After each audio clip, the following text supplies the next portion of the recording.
Imagine this. You're celebrating New Year's Eve surrounded by friends, drinks in hand, and the excitement for a fresh start ahead. But then something horribly goes wrong. The clock strikes midnight, and that's when the nightmare truly begins. Welcome to the world of New Year's horror, where survival isn't just difficult, it's almost impossible. Terror Train. Picture this. You decide to book a New Year's Eve train party surrounded by hundreds of partygoers dressed in the wildest costumes possible, celebrating as the snow falls outside. But underneath all the champagne and confetti, there's something far more sinister. There's a killer on board, picking off victims one by one. And here's the kicker. Killer isn't wearing a ski mask or anything like that. He is using the costumes to blend in with all of the other partygoers. So you have no idea who is the actual killer. And every time he kills somebody else, he takes their costumes and hides them all in plain sight. Now look, me personally, I'm not going on a train New Year's Eve party. That just is way too many people all in one confined space. That ain't gonna work for me. With you now not knowing who the killer is, you're stuck inside of a train, speeding towards a frozen wilderness with no chance of escaping. And even if you do survive long enough to get to the end, the cops might never find the bodies, because the killer is part of the crowd, and he could have been talking to you. So look, you not only have to worry about a killer in a confined space like a train, with no one there to save you, you may have even talked to him, which actually freaks me out because you could walk down the street and walk past somebody who's actually been a killer. In a setting like this, survival is a nightmare. You can't trust anybody, and at every corner there could be another deadly surprise. The claustrophobia of the train, the limited exits, it's a perfect trap. I don't want to see nobody in the comments talking about, hey Chris, look, I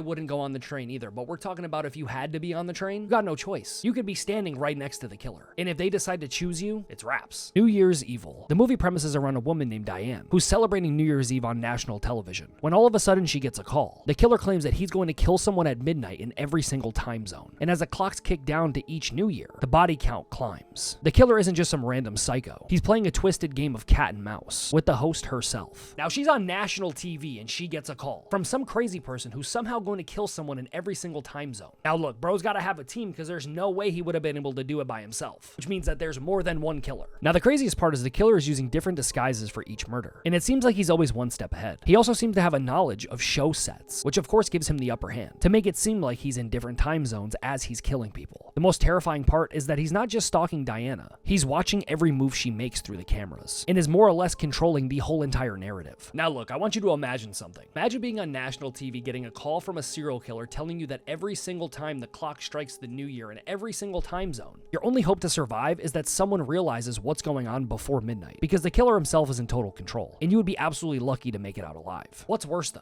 The tension of the countdown, the suffering that the people are going to be going through as midnight strikes, not knowing if you're gonna live. The Bleeding House. The Bleeding House is a New Year's Eve horror movie, but instead of being a wild party, it's in the middle of nowhere, in a secluded house with a family. Just as they prepare for celebrations, a stranger knocks on the door. But this stranger isn't just any stranger. He's a quiet, calm man who claims that he just needs help. But of course, in horror movie fashion, it's all a lie. And as soon as the family realizes the guest has a darker plan for them, it's too late. Now, we've gone over this before. You're in a secluded area and some stranger knocks on your door. I don't care who you are. I don't care what age you are. I'm not letting you in my house. It doesn't matter what your story is. I'm not even opening the door. I'm not even opening the screen door. I'm talking to you through the peephole. There's no way I'm letting any strangers in my house. Now, the killer in this film is a master manipulator, and he's able to systematically turn each family member against one another, playing on their deepest fears and vulnerabilities. He doesn't rush into that typical slasher. He's extremely patient and methodical, and he can turn anyone into a victim. And it seems like when you're isolated like that, it's hard to tell who the enemy is. Bro's in everybody's ear telling them all different things about them to try and get them to kill each other, turning everyone against them, making him the only person they can trust, not knowing that his entire plan is to, of course, kill them. Surviving is almost impossible. You're trapped in a house with no way out. There's no cell reception, and you're with someone who's already anticipating every single move. He knows how to break you down emotionally, and in my opinion, that's even scarier than his knife. The Prowler. The movie premises around a New Year's Eve dance in a college dorm. Everyone's celebrating, having a good time, until the clock strikes 12, when all of a sudden a man in military gear begins to slaughter the partygoers one by one. What makes him the Prowler? Terrifying isn't just the killer's brutal nature. It's his relentless pursuit for every single person in that party to die. Now look, if I was at this party and somebody came in full military gear, I would have stopped them at the door and said, hey, hold on, partner. This is not a costume party. This is a New Year's Eve party. You're supposed to have the little glasses on, the little blowers on your head. You know what I'm saying? We're not doing costumes. I would have turned him away. That probably would have meant that I would have been the first one to die in the movie, but at least it would have made a little sense. And with his military grade outfit with an axe, the killer is not only highly skilled in combat, but his range is absolutely boundless. You're in a large, isolated space with no one around to help. The killer is is methodical by taking his time to make sure no one escapes. And with the New Year's celebrations already creating chaos, every second feels like a countdown to your death, because the Prowler doesn't let anyone off easy. And in a scenario like this, running is a death sentence, because he's already behind you, and it seems like he won't stop until you're on the floor,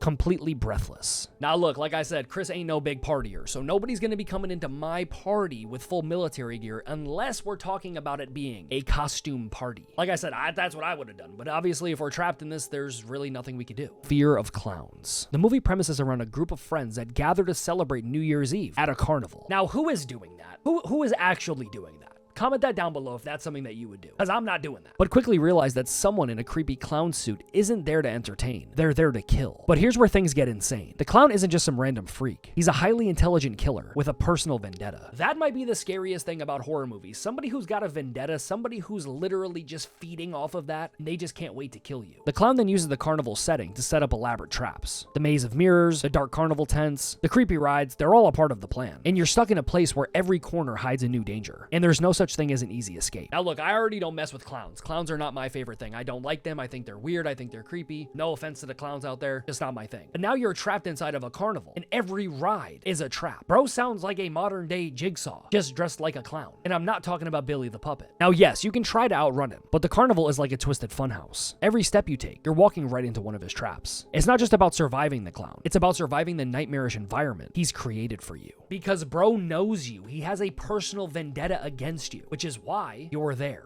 Death metal. The movie premises around a group of metalheads that gather for a wild party to ring in the new year at an extremely remote area. Things then turn sinister when the lead singer of the local death metal band goes missing, only to return as something far more terrifying. Now, I love music. Going to a massive death metal rave would not be my first choice on New Year's Eve. The killer, dressed in a skull mask, wielding a giant axe, begins to pick off partygoers one by one. The most terrifying part, this isn't just a random killer. He's methodically hunting down everyone who's ever wronged him in the music scene. He has a personal vendetta, and everyone at this party is a potential victim. Bro's full D1 crashing out right now. He's the lead singer, and anyone that's ever done him dirty, he's slicing them in half with an axe. Now we gotta talk about surviving. You're in a completely isolated setting, combined with the tension of the New Year's countdown, making survival nearly impossible for you. No one can hear your screams because the music is so loud, and the killer's relentless pursuit makes it feel like there's nowhere to hide. The only way you're actually surviving this movie is if you never did bro wrong, because if you did, you're most likely going to die. New Year's Eve. Now this one might be a little bit of a curveball. New Year's Eve might seem like a heartwarming romantic comedy at first glance, but trust me, there's a darker side hidden within this film. While it isn't your typical slasher, there's one key thing that makes it so dangerous for anyone to be involved. Trapped in various locations throughout New York City on New Year's Eve, the character faces a series of deadly obstacles, whether it's being stuck in an elevator with a bomb, facing a terrifying explosion in Times Square, or a series of fateful accidents. The character consistently has to outsmart fate to survive. This is almost like Final Destination. Final Destination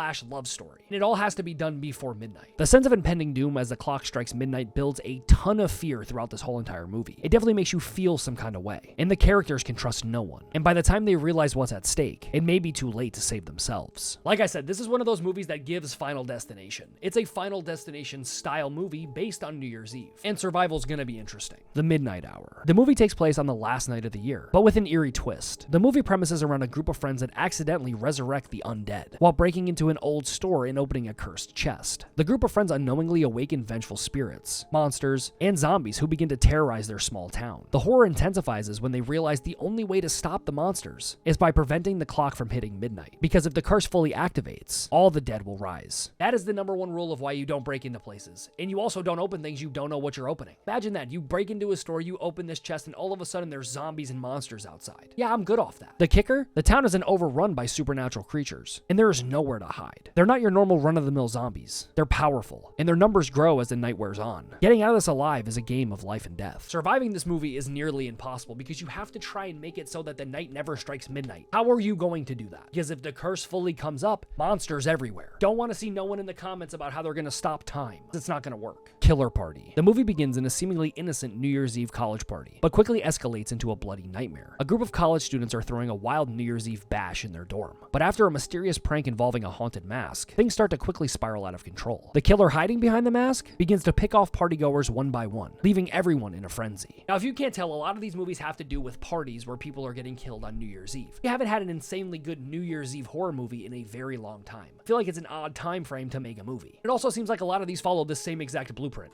Party, killer. Don't know who the killer is.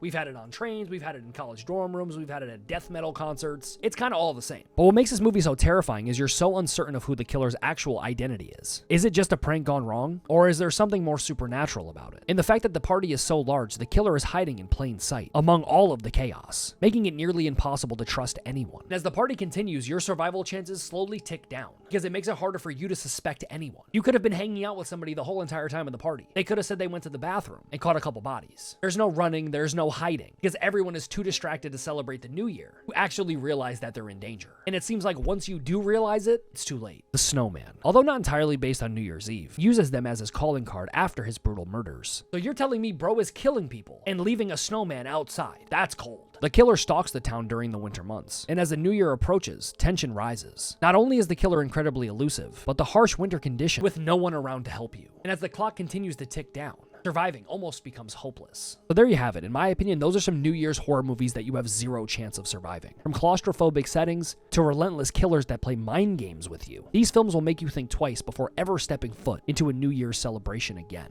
But hopefully you guys did go and enjoy today's video, and if you did, don't forget to smack a like on it. That'd be greatly appreciated. I also wanted to say Happy New Year to all of you. Hope you guys have plans. I hope you guys reach all of your goals. I want to say thank you guys so much for an amazing 2024. I already know 2025 is going to be even better. But all of that being said, guys, my name is Chris, and of course, I will catch you guys on the next one.